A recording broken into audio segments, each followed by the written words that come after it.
Селям алейкум, достларам! Добро пожаловать, наконец-то, на очередной выпуск вашей любимой кулинарной передачи «Кырым-татар Емеклері». Лучшей передачи в Крыму. А если она лучшая в Крыму, это значит, что она лучшая во всем мире. Мы сегодня специально для вас выбрались в место под названием Битак. Недалеко от Акмесджита, и мы сегодня имитируем некую высокогорную яйлу, потому что блюдо у нас сегодня из некой такой чубанской истории. Блюдо называется кагырдак или куырдак, либо оно еще также широко известно как джизбыс. Что это за блюдо, узнаем прямо сейчас. Это блюдо из так называемых субпродуктов, или, если совсем проще, из печени, почек, сердца и легких. Бараньих, соответственно, потому как крымские татары в основном выпасали баранов. В горной местности или в степной местности, неважно, это блюдо употребляли все. Ногаи, таты и яйлы-бойлю.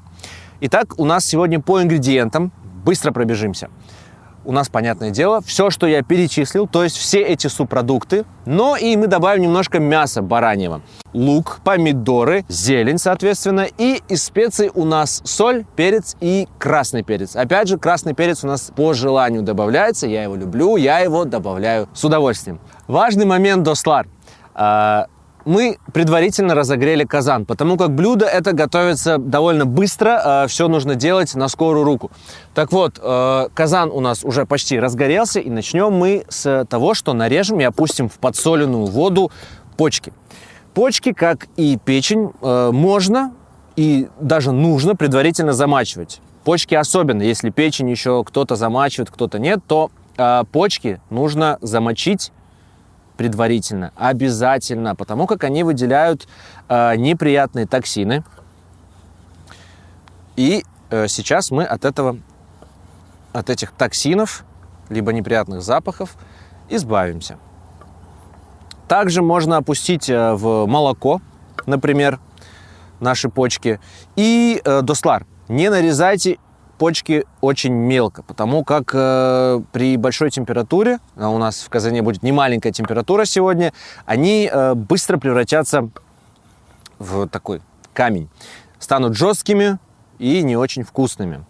Почки вообще мы будем добавлять едва ли не последними, поэтому не мельчите с ними, чтобы они не были жесткими. Это все лишнее, потому как готовить мы сегодня будем на бараньем курдюке. Весь этот лишний жир нам не особо понадобится. Жира у нас сегодня будет предостаточно. Так что срезаем все лишнее.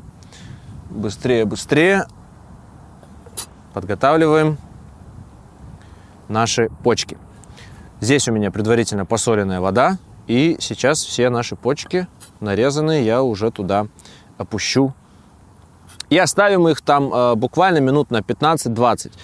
Так или иначе нам подскажет процесс готовки, потому что мы сейчас все это начнем нарезать и добавлять в казан, и практически последними туда уйдут наши почки, и примерно это будут те самые 15-20 минут. Так, все, почки мы почистили и опускаем их в воду. Так, отлично. Настало время для курдюка. Его мы тоже тут спрятали. И курдюк нарезаем так же, как и почки, примерно на такие же кусочки. Не особо крупно и не особо мелко, потому как наш курдюк, вытопившись, превратится в волшебную закуску под названием сызык. Ох, я, например, обожаю сызык. Все эти золотистые шкварочки подсолить, взять вкусную ароматную лепешку и вместе с этим сызыком, достлар, я уже в нетерпении хочу отведать наш замечательный сызык. Так, блюдо это довольно часто готовят при разделке барана на Курбан-байрам, потому как все эти субпродукты нужно тоже употребить, не выбрасывать же их. Это просто какой-то нерациональный подход даже к продукту. И пока люди, которые разделывают барана, они там нарезают мясо, всем этим занимаются, хозяин дома быстро приготавливает им это блюдо из субпродуктов. Потому как это святая обязанность угостить всех работников, которые в этот священный праздник помогают тебе с разделкой животного, если ты не умеешь сам, например. Я впервые познакомился с этим блюдом еще в детстве, когда Менем Даим разделывал барана на Курбан-байрам, и вот тогда как раз они приготовили кагардак. Я тогда впервые наблюдал, как это блюдо приготавливается. Так, отлично, с курдюком мы почти разобрались. И сейчас мы его весь отправим в наш казан, который, да, вода там уже весело шипит. Достлар, важный момент, сейчас весь курдюк мы распределим по дну казана. Вот смотрите, многие, добавляя курдюк, тут же начинают его перемешивать. Не надо этого делать. Дайте маслу, жиру спокойно вытопиться. Постоянно переворачивая и мешая курдюк, вы делаете вытопленный жир темным, слегка подгоревшим привкусом. Вот мы его опустили сюда. Все, дайте ему возможность спокойно дойти, вытопить из себя весь этот замечательный ароматный жир. Так, мясо также нарезаем небольшими кусочками, чтобы оно пожарилось и приготовилось довольно быстро. Если нарежем крупно, можно, конечно, нарезать мясо покрупнее, но тогда лучше будет готовому уже маслу долить немного воды и закрыть казан крышкой, чтобы пожаренное мясо еще немного протушилось. Но мы этого делать не будем. Мы сегодня хотим все это быстро приготовить, всю эту историю. Поэтому мясо нарежем помельче. Избавляемся от лишних пленок, прожилок. Все, как всегда, достлар. Для того, чтобы познакомиться с тем, как разделывать мясо, вы можете пересмотреть наш выпуск про хаймалы кебаб, например. Там мы о мясе говорим довольно много, довольно информативно. Все, с мясом мы закончили. И пока сызых наш не вытопился, точнее, курдюк наш не превратился в сызых, мы продолжаем нарезку и отложим нарезанное нами мясо. Пока что отложим. И примемся за другой, следующий ингредиент. Пусть это будет сердце, например, или легкие. Но утомлять вас картинкой этого разделывания мы вас не будем. Поэтому, достлар, мы скоро к вам вернемся. С сердцем мы также закончили. Почти у нас уже готов сызых, готово масло для обжарки. Ну, значит, самое время приступить, наверное, к самой нежной части ингредиенту этого блюда. Это джигер, наш давний знакомый. Потому как про джигер у нас уже были выпуски отдельные. Кто не видел выпуск про джигер-кебаб, обязательно также мы ссылочку оставим в описании. Пройдите, посмотрите этот выпуск. Ну и что джигер? Все то же самое. Очистить от пленки. Можно предварительно замочить, но у нас, я знаю, что у нас печень молодого ягненка, не оскверненного еще этой тяжелой жизнью, поэтому печень у него наверняка тоже чистая, нежная, свежая. Не будем мы ее замачивать, просто сразу очистим от пленки и пожарим.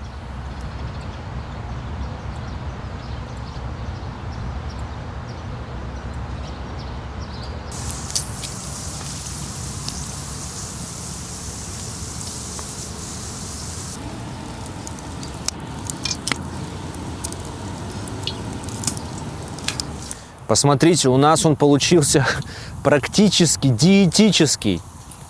Какие потрясающие на вид у нас вышли шкварки. Будем пробовать сызых, который у нас получился.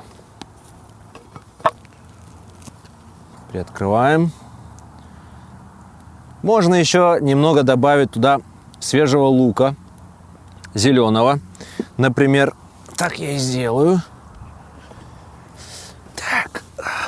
лук с лучком будет еще вкуснее.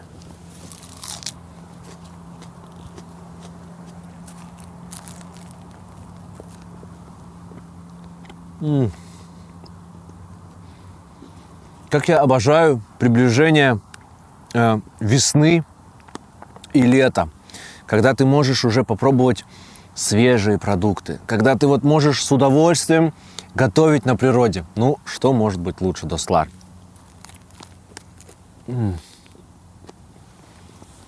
Так, все. Масло уже наше почти накалилось. Пора приступать непосредственно к блюду.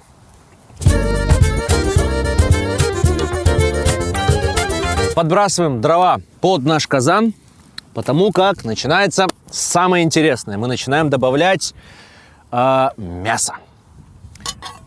Мясо, баранина, в растопленный предварительно курдюк по стеночке казана. Не надо его кидать туда. О, да! Вот это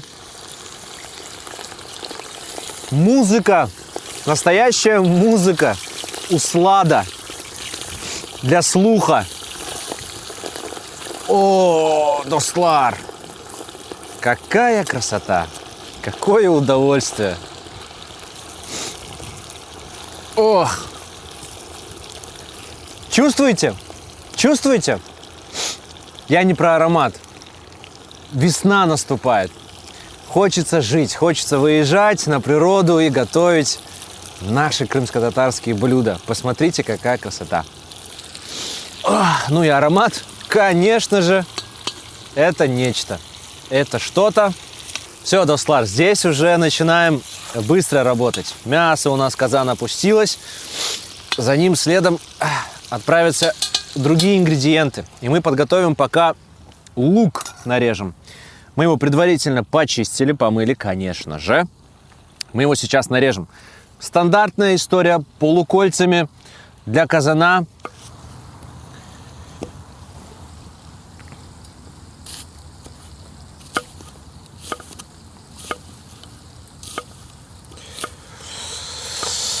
С луком не мельчим. Он у нас так или иначе закарамелизируется. И вы знаете, в этом блюде, например, мне приятно, когда попадается вот этот вот обжаренный, почти уже прозрачный лучок. У него совершенно какой-то особенный, волшебный вкус, аромат. Он даже немножко сладкий.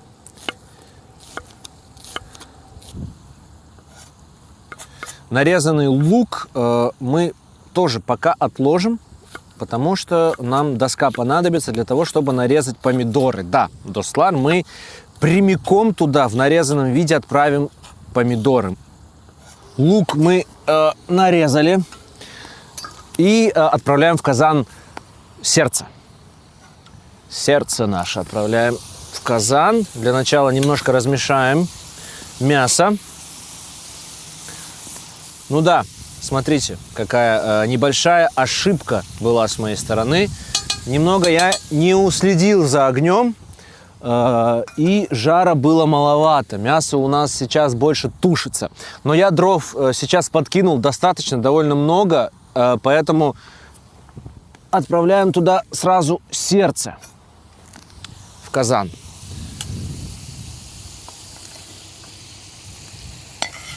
Ингредиентов будет много, поэтому и жара должно быть много, достлар.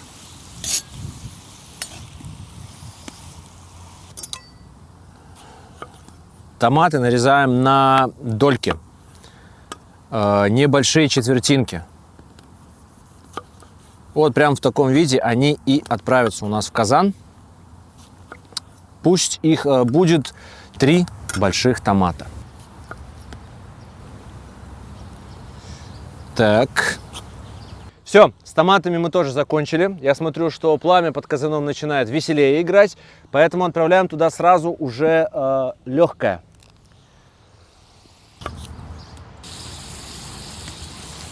Так. Легкое отправляем.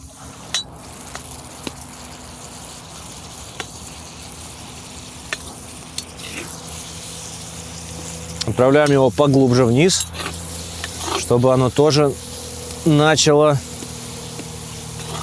прижариваться.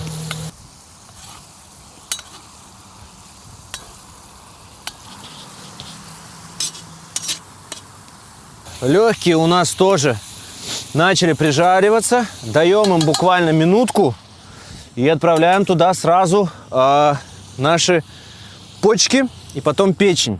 А пока что эта минута проходит, мы нарежем перец чили. И мы украсим, и им мы закусим наше блюдо на вот такие вот колечки. Я люблю поострее. Вот, Достлар, я только сейчас прихожу к выводу, что температура под казаном приемлемая. Почему это важный момент, который нужно проговорить? Потому как это блюдо должно готовиться очень быстро.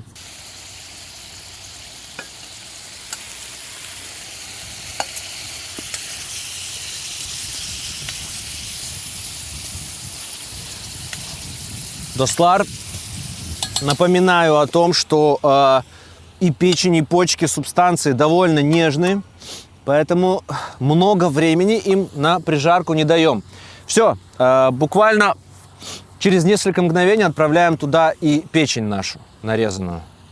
Еще раз все осматриваем, все у нас все подготовлено. Лук, помидоры, соль, перец, красный перец тоже есть. И отправляем печень.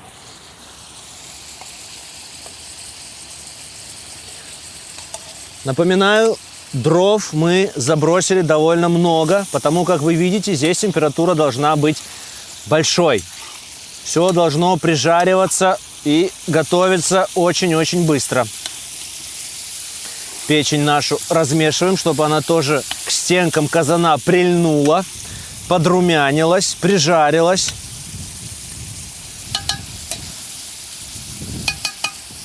Ну вот, хорошо, да. Вот здесь пламя дошло наконец-то до своего пика. Лук. Лук отправляем.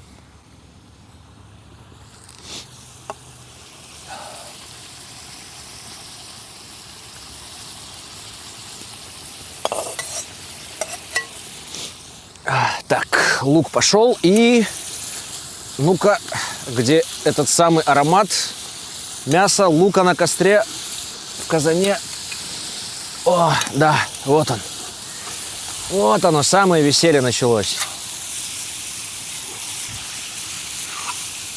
Ох, Достлар.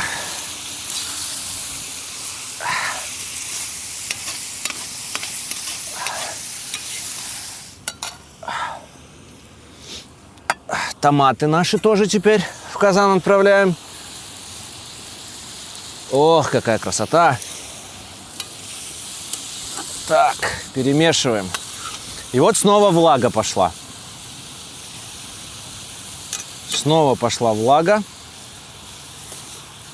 Так, ну, огня у нас достаточно.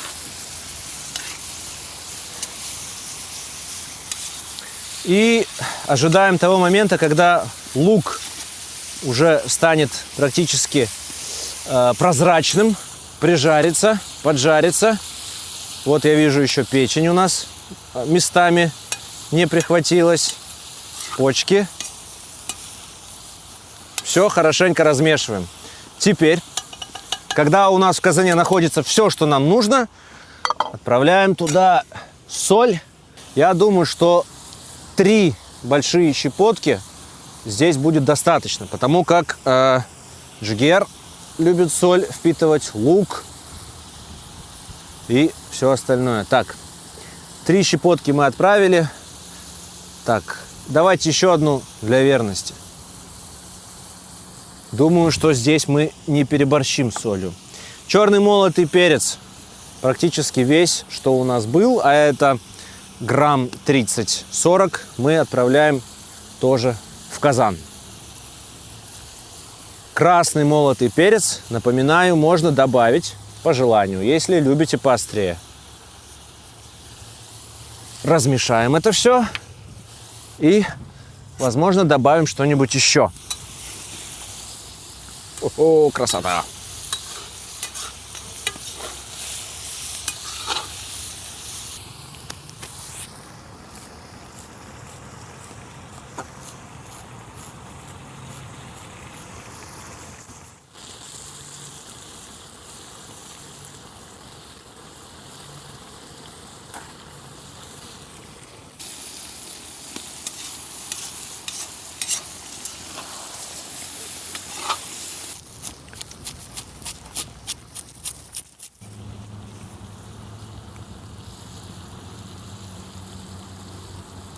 Так, достлар, у нас практически все готово. Я тут приготовил блюдо, нарезал помидоры, мой любимый перец чили, нарезал немного зелени. Здесь у нас петрушка и кинза, и укроп. И, конечно, я приготовил тут настоящий пастуший овечий сыр, пенер. Он тоже украсит наше блюдо. Здесь у нас айран и, конечно же, хлеб, соль, перец по вкусу, и практически у нас блюдо уже готово. И будем мы пробовать уже, наконец-то, наш замечательный кагырдак. Так.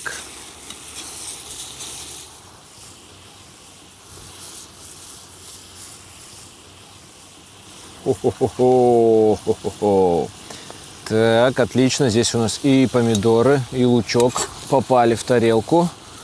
Немножко больше я хочу самого блюда. Мяса, печени. О, красота! Отлично. Все остальное у нас пусть пока доходит в казане.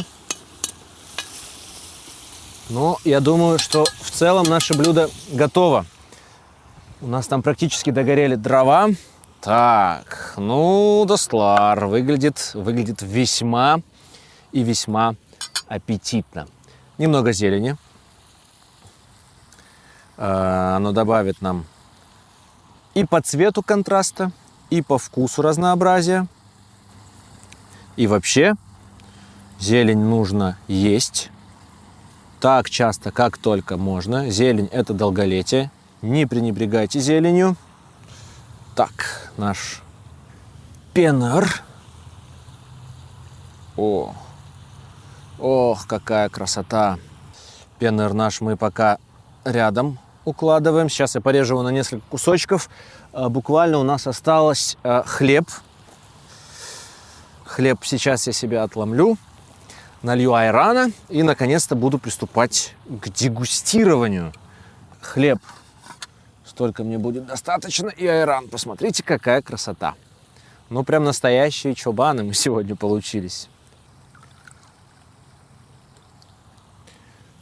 Ага. Немножко зелени. Ох, красота.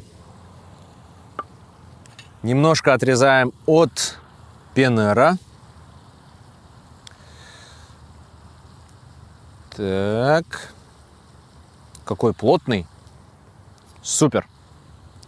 Хорошо. Пенер у нас готов. Вилка наша дегустационная готова. Я сам уже готов и в нетерпении давно. Давайте, достлар, наконец-то будем пробовать. Так.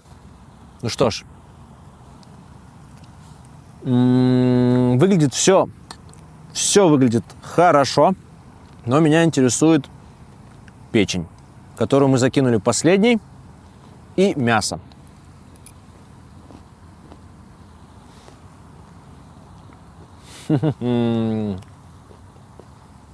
Достлар, иногда слова излишни, но я, как ведущий кулинарной передачи, вынужден что-то сказать. Что тут скажешь? Выезжайте сами и приготовьте эти замечательные крымско-татарские блюда. Вот как сегодня, например, мы приготовили кагырдак.